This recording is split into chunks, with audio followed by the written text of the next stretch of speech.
जी भर के केले खाएं। अस्सलाम वालेकुम नाज़रीन, मैं हूं आपके साथ उस्मा एजाज खान। इस कैफ़े में मैं और मेरी टीम कहेंगे आपको खुशामदीद। कैसे हैं आप लोग? ठीक ठाक, खैरियत के साथ, मोहब्बत के साथ, प्यार के साथ आप अपने दिन का आगाज़ कर चुके होंगे। हम भी अल्लाह ताला के बाबरकत नाम के साथ अपने घरों से अल्लाह ताला के साथ जिक्र के साथ, अपने रिस्क में बरकत के साथ, अपने मुल्क की तरक्की और इस्तेकाम के लिए दुआएं करते हुए अपने घरों से निकलते और मंजिल की जानिब रवा दवा होते हैं आपके पास, आपसे बात करने के लिए, आपसे हम कलाम होने के लिए, ताकि मेरे दिल की बातें शायद आपके मन को भा ही जाएं। तो जनाब, लेकिन जब बात मुसीबतों प्रॉब्लम्स की आती है तो फिर तो वो उनकी अनगिनत गिनती, तो मुझे नहीं लगता कि वो गिनती पे काउंट हो सकती हैं। हमारे मुल्क में जहाँ माशी मसाइल है, वहाँ माशरती के साथ साथ ही आपको जो बाकी के दीगर मसाइल हैं उनकी अनगिनत कहानियाँ और अनगिनत दास्तानें, जिसके ऊपर शायद मैं बैठूँ एक प्रोग्राम में तो शायद मुकम्मल होगा नहीं, लेकिन एक मसले को ज़रूर उजागर कर सकते हैं। सबसे पहले very happy good morning to all of you.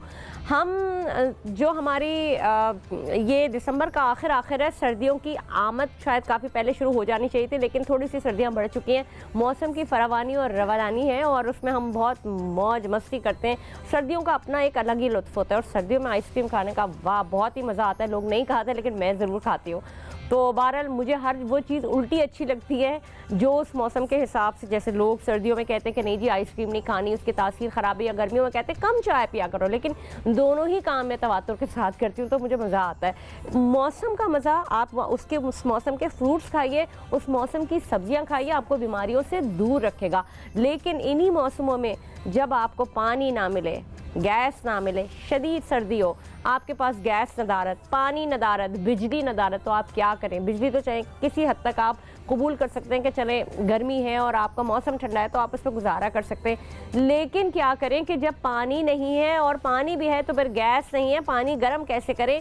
और इस तरह की बहुत सारी सिचुएशंस में हम कहाँ आके फंस जाते हैं। जिन लोगों को, जैसे मेरे जैसे लोगों को सुबह सुबह काम पे आना है तो हम क्या करें? हमें ज़ाहिर है ऑफिस आने के लिए हाथ मुंह धोना है, नहाना, ये सारे सब काम करते हैं, लेकिन घर में चीज़ें हो ही नहीं पा रही हैं क्योंकि पानी एक ऐसी बुनियादी ज़रूरत है जिसके लिए हमारे पास हम कितना भी चाहें बगैर पानी के ज़िंदा नहीं रह सकते। पीने के लिए पानी, हम जिन इलाकों में रहते हैं हम पानी पीने के लिए ख़रीदते हैं, हम इस्तेमाल के लिए पानी ख़रीदते हैं, हम कपड़े धोने के लिए पानी ख़रीदते हैं, हम घर की सफाई के लिए पानी ख़रीदते हैं। मतलब मुझे बताइए कि हम क्या करें? अगर इस तबके को आप ये समझते हैं कि जी इनको बड़ी आसाइश मुहैया, तो हमें तो कोई आसाइश मुहैया नहीं है। हम हर काम को लेने के लिए, हर फैसिलिटी को लेने के लिए बुनियादी ज़रूरियात है, उन बुनियादी ज़रूरियात को लेने के लिए हमें पैसे पे करने हैं, तो हम कहाँ जाएं?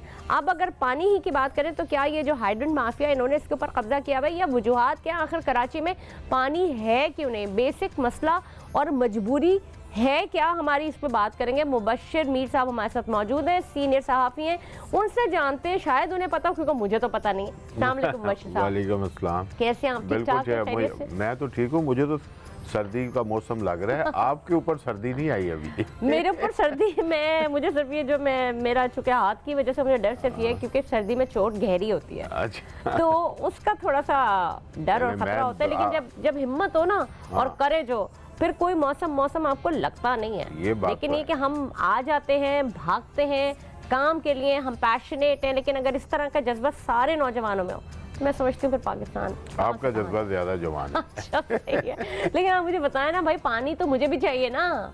देखें, पाकिस्तान का आपने एक पूरी जो आपने बात की है ना, पाकिस्तान के मसाइल, मईशत, मुआशरत, ये सारा हमारे मुल्क के अंदर एक प्रॉब्लम आई है कि, और ये एकदम नहीं आई, आहिस्ता आहिस्ता आते आते फिर बढ़ती गई है, और उसके पीछे एक ही चीज़ है कि ताकत का इस्तेमाल।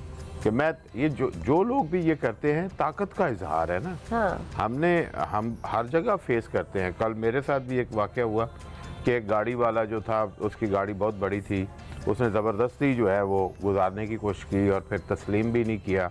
मैंने अपनी पोस्ट पे भी लगाया कि देखें जी इस तरह लोग भी हैं।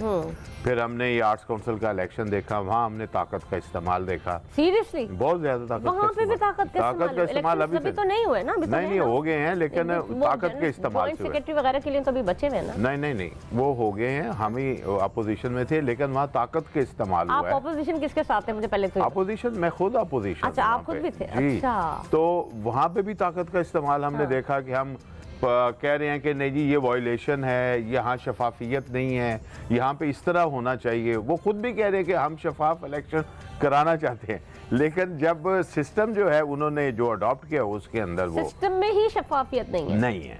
ये बात बिल्कुल क्लियर कट है, इसमें कोई जो है दूसरी राय नहीं है कि पाकिस्तान के निज़ाम के अंदर ही ऐसी चीज़ें बना दी गई हैं कि ताकत वाला ही जो है वो कुछ हासिल करता है। क्या बात की आपने, और ताकत वाला ही कुछ हासिल कर सकता है, लेकिन बुनियादी जरूरियात अल्लाह ताला ने अल्लाह ताला ने हमको सब कुछ दिया हुआ है।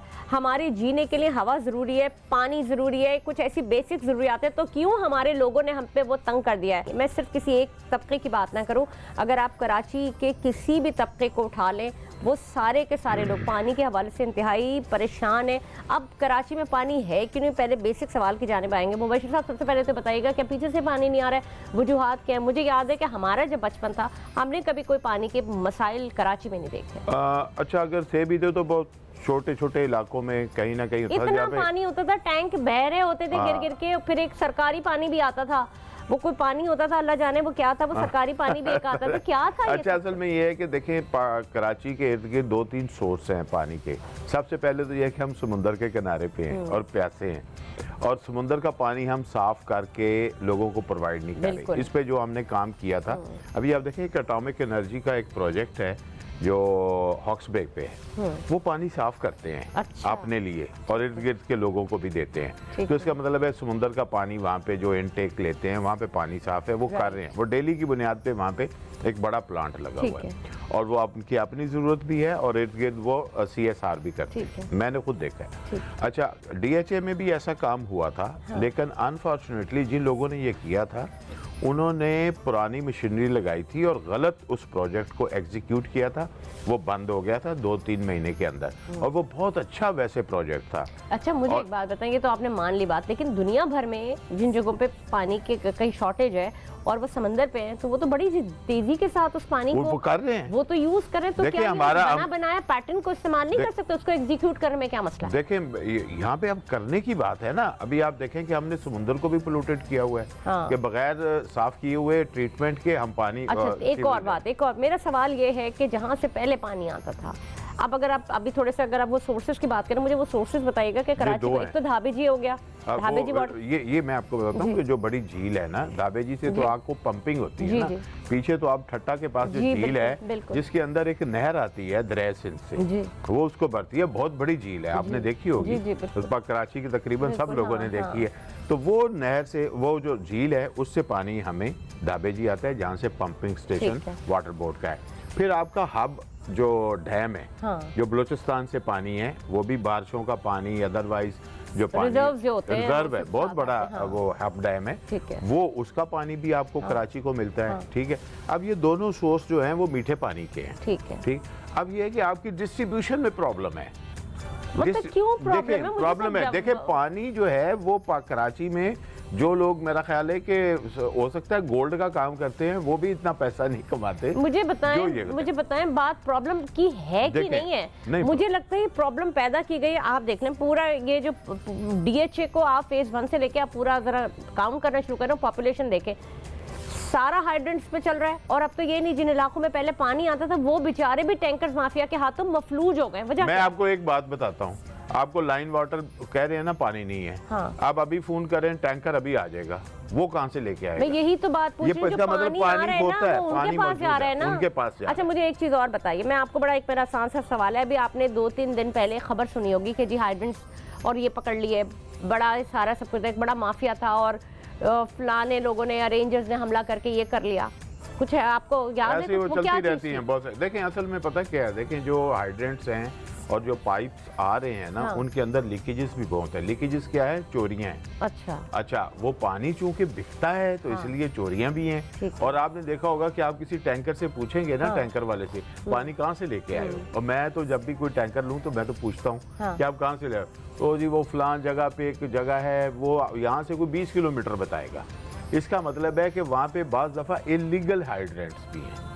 ठीक है, ये अब मुझे एक सवाल ये कि अगर कोई इलीगल हाइड्रेंट्स है, मुझे नहीं पता वो भी कोई ना कोई लीटर के हिसाब से जब पानी देते हैं ना, तो कोई 2 रुपए 3 रुपए लीटर, या मुझे पता नहीं एग्जैक्टली क्या है। अब पर गैलन NRL को जो पानी की सप्लाई हो रही थी, वो जो उनकी मशीनरी के लिए इस्तेमाल होता है, टैंकर जाते हैं ना नेशनल रिफाइनरी को, उनकी डिमांड को कोई ना कोई उस खपत को पूरा करेगा ना। उस खपत को जो पूरा कर रहे थे वो बड़े लीगली कर रहे थे। जो मैंने आपको 4-5 दिन पहले की जो मैंने खबर आपको दी, वो लीगली काम कर रहे थे, उनको उन्होंने जी पकड़ लिया और ये कर दिया, क्योंकि वो तो अभी उनका पहला ही दिन शुरू हुआ था ये सारा सब करने का। मुझे समझ नहीं आता, जिनको पकड़ा जाना चाहिए उनको पकड़ते नहीं है, जो लीगली काम कर रहे हैं उनको पकड़ लेते हैं, जो पैसे दे के कर रहे हैं उनको पकड़ी। क्या कहानी है? देखिए, एक चीज़ है कि जो DHE और क्लिफ्टन है ना, ये बहुत बड़ी मंडी है पानी की फरोख्त की। तो यहाँ तो ये देंगे ही नहीं, यहाँ तो देंगे नहीं, सही तरह पूरा नहीं देंगे। हाँ, अभी देखें, इसका बहुत ही आसान हल है। हाँ। इसमें ये हुआ था, सुप्रीम कोर्ट ने भी नोटिस लिया था और इसका एक वाटर कमीशन बना था, जस्टिस अमीर मुस्लिम हानी ने, उन्होंने बड़ी दी थी सिफारिशात। अच्छा, उनको मैंने भी अप्रोच किया था और मैंने भी एक लेटर दिया था, उस पर बात भी हुई थी। और उसका बड़ा एक था कि भाई जब पानी, ये जो DHA है ये टेल पे है, जब वहाँ पे 2 डिस्ट्रीब्यूशन होती हैं, एक शहर की उस साइड पे, एक शहर की साइड पे, तो कायदाबाद से कोरंगी से होता हुआ वो पाइप जो है वो DHA तक आता है। तो अगर आते आते वो 15% रह जाता है। तो इस तेल से शुरू अच्छा, यहाँ पे नहीं, इसका एक है कि ये 60 किलोमीटर तकरीबन बनता है दाबेजी से DHA। अगर एक डेडिकेटेड लाइन जो है जिसमें कोई जो है वो टेक्नोलॉजी नहीं, कोई टेक्नोलॉजी इतनी बड़ी नहीं रिक्वायर्ड, ठीक है, खाली एक पाइप एक पाइप सीधी सिर्फ DHA को आ जाए ना, और यहाँ पे ये पानी साफ करने का अपना निजाम कायम कर लें। उधर से बेशक साफ ना करें, इधर खुद अपना। आप ये कह रहे हैं कि वो घूमते हुए आने के बजाय DHA, लेकिन एक मिनट मैं कंप्लीट कर दूं, वो यहाँ पे आ जाए और DHA अपने स्टोरेजेस सही कर ले। ठीक है, इसके स्टोरेजेस भी खराब हो गए हैं। ठीक है, तो वो अगर कर लें तो आप समझ लें बड़ी मंडी जो है वो खत्म हो जाए। लेकिन चले, मैंने आपकी बात मान ली, तो फिर वो टैंकर्स का जो माफिया की, मैंने आपकी बात मान ली। DHA वाला कहीं ना कहीं से अपनी जेब को तंग करा के दे ही रहा है पैसे। वो बेचारा गरीब क्या करे, जो नाजमाबाद में बैठा है, जो कोरंगी में, जो इन गरीब, ये इन पानी तो सबकी बुनियादी जरूरत है। अभी मैं आपको बताऊं, ये दूर ना जाएं, ये छोटी छोटी जो बस्तियां हैं बड़ी कॉलोनियों के साथ, जैसे नीलम बस्ती है, नीलम कॉलोनी, ठीक है, इस तरह अख्तर कॉलोनी, इस तरह ये जो इर्द गिर्द है, यहाँ पे कनस्तरों में पानी बिकता है। जी, मैंने अपनी आंखों से, और गाड़ियों में जा रहा होता है पूरा, छोटे वो गधा गाड़ी पे भी जा रहा होता है। आप देखें कि वो क्या करें कि मसलन उनके पास टैंकर खरीदने की ना जगह है, ना उनके पास पैसे हैं, और वो क्या है कि कनस्तरों में पानी खरीदना। कितनी अजीब बात है कि ये शहर कराची, ऐसा लगता है अगर कोई इसका सही जायजा ले, 48 के जमाने पे अगर आप चले जाए, अरे भाई ये थर्ड से भी बुरा लगता है। मैं अपने नाज़रीन को बताती चलूं कि अगर आपको याद ताज़ा करनी है ना, तो आप वो गधा गाड़ियां देख लें, आप पुरानी कोई फिल्म देखें या पुरानी कोई आप वीडियोस देखें जिसके अंदर आप जो है ना कनस्तरों के ऊपर पानी, या फिर वो जिसको कहते हैं कि मिट्टी का तेल जा रहा होता है, वो लुक वही पैदा करता है जो आज जो गरीब बस्तियां हैं, और उसमें जिस तरह से गाड़ियों पे पानी कनस्तरों में जा रहे थे। लेकिन मैं पहले अपने नाज़रीन को बताती चलूँ कल के हवाले से कि कल 148वां यौम पैदाइश कायदे आज़म का मनाया गया, जो कि बहुत ही भरपूर तरीके से बड़ा चरागा था, और लग रहा था जब हम इन्हीं डेज पे आते हैं तो हमें एक अपने अंदर एक जो जज्बा आज़ादी है वो उजागर हो जाता है। लेकिन ऐसा क्यों है, क्यों हम बाकी सारे दिनों को भूल जाते हैं? लेकिन हमने ट्रिब्यूट तो कायदे आज़म मोहम्मद अली जिन्ना को पेश किया, हमारे कायद हैं, वो साथ साथ क्रिसमस भी थी, तो उन तमाम तर लोगों को हमने मैरी क्रिसमस भी कहा और उनको मुबारकबाद और तहनीती जो पैगामात हैं वो भी भिजवाए। और एक बार फिर से हम सबको मुबारकबाद देते हैं, और साथ ही साथ कायद आज़म मोहम्मद अली जिन्ना की जो काविशें थी, जो उनकी कोशिशें थी, उनको फिर से सराहते हैं। और बहुत खूबसूरत हमने दिन मनाया। अब इस दिन के बाद जब हम वापस अब नॉर्मल दिनों में आते हैं तो फिर हम अपने परेशानियां और जो प्रॉब्लम्स हैं वो फेस करने लग जाते हैं। फिर हमारा दिमाग वहीं से उन्हीं परेशानियों में चलने लगता है कि जी घर में पानी नहीं है, घर में पानी नहीं है। अभी कायदे आज़म भी मैंने अपनी बेटी के स्कूल के लिए एक दफ़ा उसको ड्रामा एक लिख के दिया, उनकी फरमाइश थी, तो उसमें कॉन्सेप्ट यही था कि कायदे आज़म जो हैं वो उनकी रूह जो है वो वहाँ पे पाकिस्तान आ गई है आजकल के दौर में, और वो देख रहे हैं और वो लोगों से बात कर रहे हैं कि वो कह रहे हैं कि मैं आपका वो कायदे आज़म हूँ मोहम्मद अली जिन्ना, उनको लोग पहचान नहीं रहे। और जो नई नस्ल है वो जो उनका हमने जिस तरह का हमने अपने मुल्क का हाल किया है, तो यकीनन अगर वो आ जाएं तो हम जो वो चीज़ देखें तो उनके लिए बड़ी परेशानी हो जाएगी कि ये पाकिस्तान जो है जिस तरह उन्होंने ख्वाहिश की थी। हमें ये तो सोचना चाहिए ना, सिर्फ ये नहीं कि मसलन कि भाई नहीं। और कायद का पाकिस्तान जो था उस जमाने में अगर आप देखें तो कितनी तरक्कियां थी। मैं कभी कभी जो पुरानी फिल्म्स देखूँ ना, जो उसमें ट्राम स्टेशन थे, पुराने ज़माने की बात बता रही हूँ, जो चीज़ें ब्लैक एंड वाइट थी, मुझे तो लगता है कि हम अभी भी, मैं एक पिक्चर देख रही थी और उसमें न्यूयॉर्क की एक पिक्चर थी, उसमें उन्होंने कोई 150 साल कबल की बात थी, या मेरे ख्याल 100 साल से ऊपर के, एक सारी आपके टोंगास से और एक गाड़ी नजर आ रही थी। बड़ी खूबसूरत पिक्चर थी। फिर उन्होंने आपके दौर की दिखाई तो उसमें सारी गाड़ियां थी रश्ते और कोई एक टोंगा नजर आ रहा था। तो दिस इज कॉल्ड लाइक। अच्छा, एक चीज मैं आपको बताऊं कि देखें, जो अभी ये क्लिफ्टन का ब्रिज आपने देखा है ना, जो पीएसओ के वो हेड ऑफिस के पास है जी, ये भी एक यानी कि यहाँ के कराची के शहरी ने बनाया था। और उस वक्त कितनी गाड़ियां गुजरती होंगी, और पाकिस्तान बनने से पहले का है, उस वक्त तो वो नहीं था, लेकिन उसने सोचा कि यहाँ पे होना चाहिए क्योंकि रेल का नीचे ट्रैक है। तो उस वक्त सुना है कि टोटल गाड़ियां जो क्लिफ्टन से उस साइड पे क्रॉस होती थी वो 28 गाड़ियां थी। ओह गॉड। लेकिन उसने कहा कि फिर भी यहाँ पे, और अभी हम उसी को यूज कर रहे हैं, और जो नई चीजें बननी चाहिए हम उस तरह नहीं बना रहे। मैं इस बात को थोड़ा, अब देखिए हंगरी हमारे बहुत 20 साल बाद आजाद हुआ था, 20-30 साल बाद, जो हंगरी है यूरोप में। मैं हंगरी गई, मुझे तो कहीं से भी वो ऐसा नहीं लग रहा था कि वो हंगरी है, कि वो हंगरी है। मुझे तो वो हंगरी नहीं देखा, वो हंगरी नहीं, वो बड़े खुशहाल थे। जो इतने खुशहाल, और उनके जो ट्रेन स्टेशन, जो ट्राम स्टेशन, जो अंडरग्राउंड जो उनकी ट्रेन थी, क्या कमाल की चीजें थी। और वो जो उन्होंने, मतलब आप देखें, पर मेरे पास तो अल्फाज नहीं, मैं कैसे समझाऊं। ये सारी चीजें जो है ना, ये उस वक्त ठीक होना खुद ब खुद शुरू हो जाती हैं जब अथॉरिटीज इसको ठीक करने की कोशिश शुरू करती हैं। अभी हमने ठीक करने की कोशिश नहीं शुरू की। अभी हम पता क्या कर रहे हैं, वो पंजाबी में कहते हैं डंग टपाओ, आज का दिन भी काट दो, आज का दिन बस गुजर जाए, बस आज का दिन गुजर जाए। अब मुझे ये बताएं, हमारे पास आखिरी के चंद मिनट है, हम इसका तदारुक कैसे करें और इसके ऊपर क्या काम किए जा सकते हैं कि आम लोगों को पानी तो मिले। देखें, बात यह है कि मैं वही बात कहूँगा कि जो एग्जीक्यूटिव्स होते हैं ना, जो किसी भी शोबे को हेड कर रहे होते हैं, वो अगर रिलीफ देने के ऊपर आ जाए ना, तो किसी को ना इतनी मजाल नहीं है, मजाल नहीं है। और अच्छा, उनके पास पावर है, ठीक है, वो पावर अगर अच्छे कामों के लिए एक्सरसाइज करे, पावर होती वो है जो एक्सरसाइज हो। लेकिन मुझे बताएं, एक वाटर बोर्ड का एक इदारा है ना, उसका काम है कराची के हर जगह पे पानी देना, चाहे वो टाइमली दे चाहे वो दे।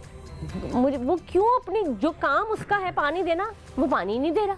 वो इसीलिए कि मैं आप देखें ना, उनका एक ही काम जो है ना, वो वही नहीं कर रहा। और इस वक्त तो सवाल जो है ना, वाटर बोर्ड से ज्यादा मेयर कराची से करना चाहिए। अच्छा, क्योंकि वाटर बोर्ड अब उनके कंट्रोल में है, ठीक है, और गवर्नमेंट, सिंध गवर्नमेंट भी उन्हीं की है, जी उन्हीं की वो। लेकिन आप, हम सबसे पहले तो हमें इदारे से बात करिए ना, इदारे को वहाँ पे एग्जीक्यूट कराने के लिए वहाँ बिठाया ना, उसके जिम्मेदार वो तो है। तो लेकिन आप देखें ना, अभी जो उसको भी हेड कर रहा है, हम तो उसको, लेकिन अगर हम हेड करते चले जाए, आप टॉप पे जाए ना, टॉप पे जाए ना, तो टॉप है मेयर इस वक्त, मेयर कराची। तो आपका ख्याल है कि मेयर कराची से पूछना चाहिए कि पानी क्यों नहीं आ रहा, नंबर 1, गंदा पानी साफ क्यों नहीं हो रहा, ठीक है, पानी जो कराची में स्टोरेज होने चाहिए थे वो क्यों नहीं हो रहे। देखिए, हम बारिश का पानी भी स्टोर नहीं कर रहे, वो कि कराची में बारिश कम होती है, लेकिन हमारे मज़ाफ़ात में होती हैं, सिंध में होती हैं, बलूचिस्तान हमारे करीब है, ये हब डिवर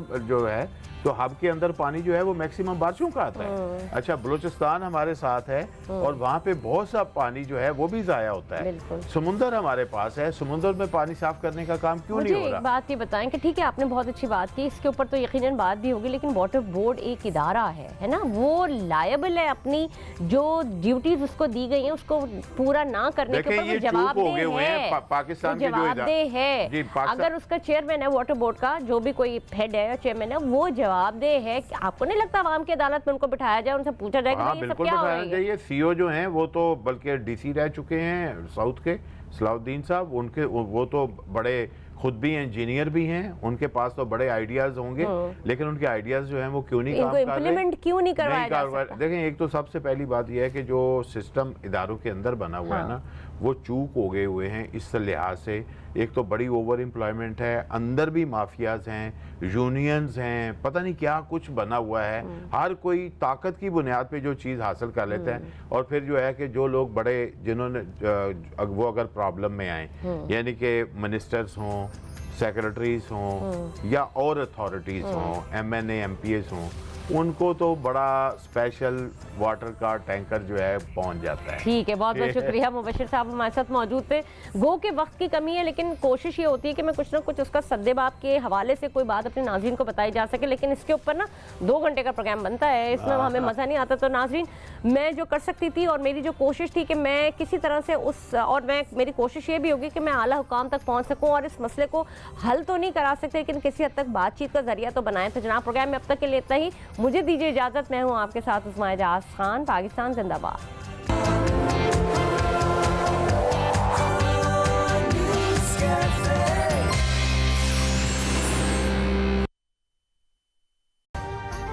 अभी सब्सक्राइब करें ताकि कोई खबर रह न जाए।